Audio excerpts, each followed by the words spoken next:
தினம்தோறும் விளக்கேற்ற நல்ல எண்ணெய் இதயம் நல்லெண்ணெய். திமுகவின் ஒரே லட்சியமான உதயநிதியை முதல்வராக்குவது ஒருபோதும் நடக்காது என மத்திய உள்துறை அமைச்சர் அமித்ஷா கூறியுள்ளார். தமிழக மக்கள் முன்னால் தமிழில் பேச முடியவில்லை என்ற வருத்தம் தனக்கு இருப்பதாக அமித்ஷா தெரிவித்துள்ளார்.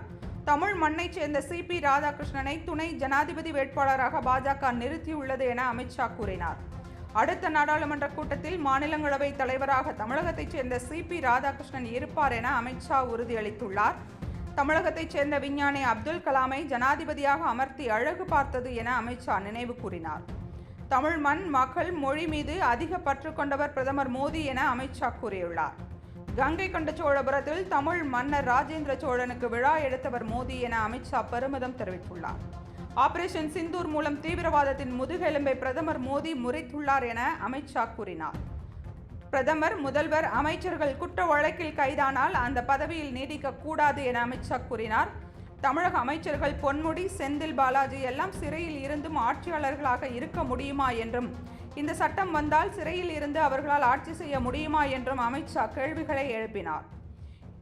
இதை கருப்பு சட்டம் என்கிறார் முதல்வர் ஸ்டாலின். அதை சொல்வதற்கு ஸ்டாலினுக்கு எந்த உரிமையும் இல்லை என அமித்ஷா பதிலடி கொடுத்துள்ளார். இந்தியாவிலேயே மிகப்பெரிய ஊழல் ஆட்சி என்றால் அது தமிழகத்தில் நடக்கும் திமுக ஆட்சிதான் என அமித்ஷா குற்றம் சாட்டியுள்ளார். அனைத்து திட்டங்களிலும் ஊழல் செய்யும் திமுக ஊழலின் உச்சத்தை தொட்டுவிட்டது என அமித்ஷா விமர்சித்துள்ளார்.